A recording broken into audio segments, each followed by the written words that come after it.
Não vou chamar nem de W1. Vamos chamar de U1 o seguinte: cosseno θ sobre N mais I. Aliás, cosseno. Não, vou chamar mesmo de W1.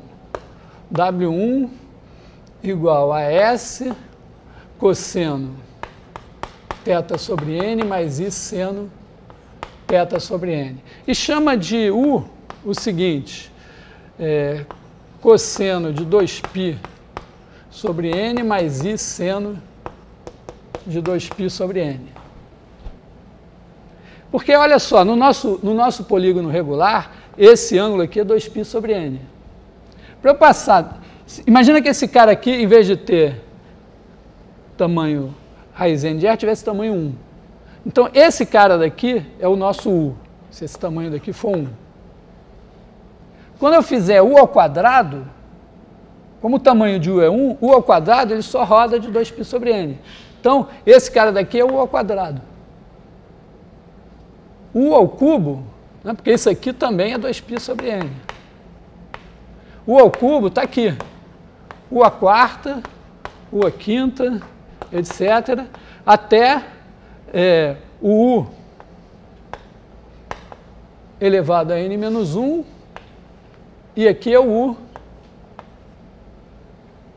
elevado a N, que completa a volta.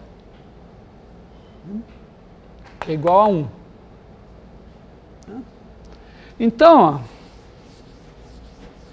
como as minhas raízes enésimas são o quê? São esse W1, depois esse W1 tem que rodar de 2π sobre N para eu ter o W2 e assim sucessivamente. Então eu posso fazer o seguinte, ó, eu posso fazer W1 igual a W1 U elevado a 0, W2 igual a W1U, etc., até Wn igual a W1 U elevado a N menos 1. Porque todas as potências desses, a potência enésima de cada um desses caras é 1. E todos eles são diferentes. Tá? Quer dizer, aqui o meu U elevado a N é igual a 1. U ao quadrado é diferente do U, mas U ao quadrado elevado a N é igual a U elevado a N ao quadrado, que é igual a 1. E assim sucessivamente.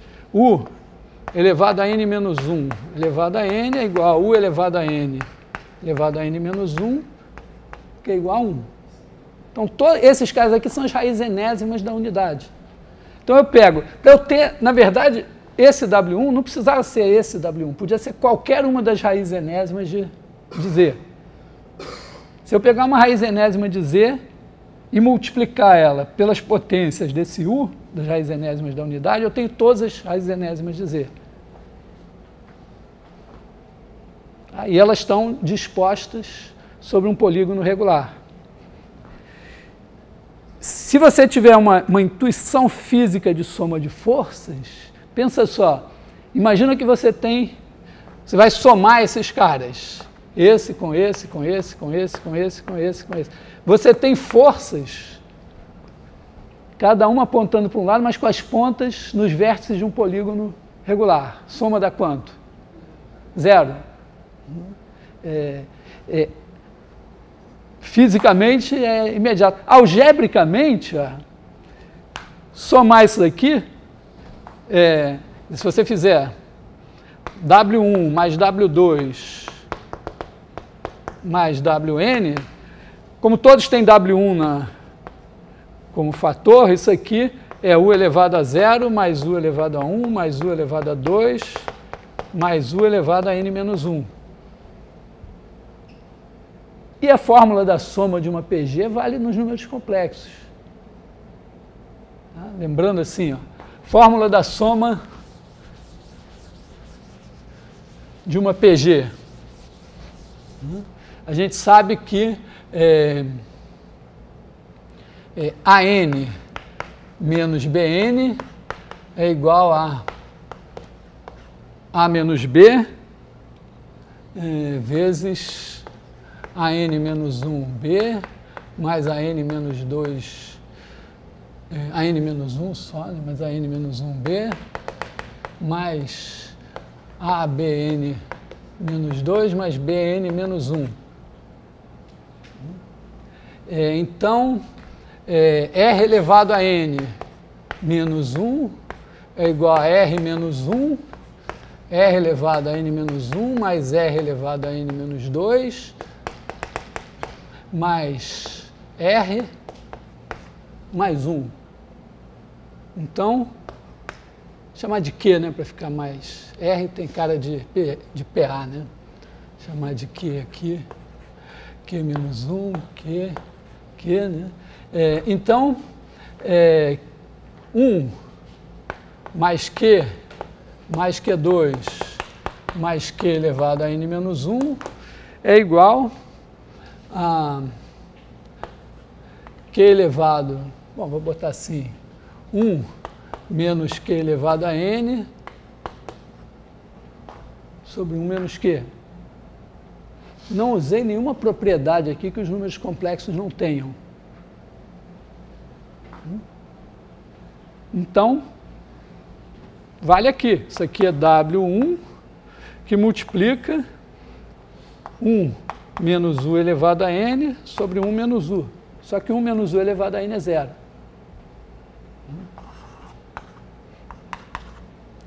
Então, eu nem preciso de intuição física para ver que a soma das raízes enésimas de um número complexo estão em PG. Forma uma PG cuja razão é uma das possíveis razões, é a raiz enésima da unidade. Pode ter outras razões, né? Porque dependendo aqui da relação, vamos dizer, se eu pegar aqui, quer dizer, U elevado a n igual a 1. Se eu pegar U elevado a um certo K, se K e N forem primos entre si, chutaria isso assim, né? Se você pegar as potências de U elevado a K, né, U elevado a K, U elevado a 2K, U elevado a 3K e tal, você também vai percorrer. Porque não é preciso, para você percorrer todos os pontos do polígono, você começar por aqui, aí rodar para cá, para cá. Você pode, por exemplo, começar daqui e para cá e saltando de 2 em 2. Se não fechar antes, você percorre todos. E tem a ver com o N, que é o número de vezes que você, o número de lados do polígono, e o K, que é de quanto em quanto você está saltando, tem a ver com eles serem primos entre si. Então, você também vai ter uma PG, quer dizer, na verdade, você pode dizer que, vamos dizer, se N for primo, você tem N menos uma, né? PGs que servem para descrever as raízes enésimas de um número complexo. Tá? Bom, acho que tá bom. Vamos...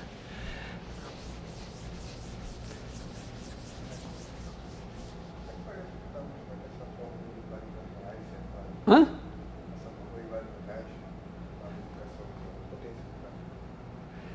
Potência para raiz enésima de número real. Bom, o número real é um número complexo, né? Só que o θ dele é zero. Hã? Ah, o NC real. Ó, o problema é o seguinte, quando a gente fala assim, A elevado a x, né? Para x sendo um número real, A sendo um número real, isso é complicado, né? Vamos dizer, quando a gente diz assim, A elevado a x igual a 10. Ou pensando assim ao contrário, né? Pensando 10 elevado a x igual a 2. Aí você diz, ah, bom, o x é o expoente ao qual eu tenho que levar 10 para dar 2, então x é igual ao logaritmo de 2 na base 10. Vai calcular essa porcaria, né? Vamos dizer, pela definição, você tem que pegar e ficar tentando, né? E é complicado, porque cada tentativa implica numa raiz enésima. Por exemplo, se x fosse meio, seria raiz quadrada de 10. Bom, mas está claro que raiz quadrada de 10 não serve, porque... Então, raiz cúbica de 10 também não dá, porque 2 ao cubo é 8, né? Então, você vai pensar assim na faixa de raiz quarta, quer dizer, entre 1/4 e 1/3, depois você vai ter que ir melhorando isso, e é uma tentativa. Então, já é complicado, né? Então, você, nos reais, a gente, vamos dizer, uma certa altura do curso de cálculo, eu não vou antecipar muito, mas você pensa assim, os logaritmos naturais são definidos assim. Você pega aqui a função y igual a 1 sobre x, aí pega aqui 1, aí pega aqui, então aqui é 1, aqui é x. Essa área aqui, essa área daqui, você chama de logaritmo de x. E ela tem a principal propriedade dos logaritmos, né, que o logaritmo de AB igual a logaritmo de A mais logaritmo de B. É um exercício interessante. E o logaritmo de 1, pela própria definição, é igual a 0. E aí, bom, se você tem os logaritmos numa certa base, você tem os logaritmos em qualquer base.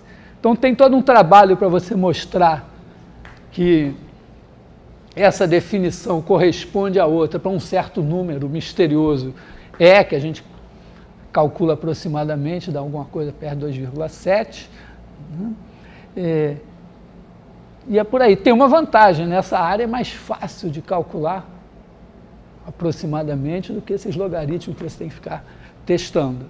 Então, o logaritmo começa assim. No caso dos números complexos, bom, aí tem o problema assim, você começa a definir, então você define assim, x elevado a alfa é igual a e elevado a alfa logaritmo de x. Entendido que e elevado a logaritmo de x é x. Aí já começa um problema assim, que os logaritmos definidos assim, só pode ser definido para número positivo, né? Você vai para cá, pode vir para cá o logaritmo negativo, mas para cá você não passa. Você não tem logaritmo de número negativo. Para os números complexos, também, você define uma exponencial complexa. Mas, para você definir um logaritmo de número complexo, você esbarra no seguinte problema. Você esbarra no problema do ângulo. Quer dizer, você pode definir, mas você tem que excluir pelo menos uma semi-reta do plano complexo. Podia ser pior, né? Porque aqui, vamos dizer, aqui você exclui a metade dos números reais, então nos complexos você vai ter que excluir pelo menos uma... Não precisa ser nem uma semi-reta, tem que ser uma linha que vai até infinito.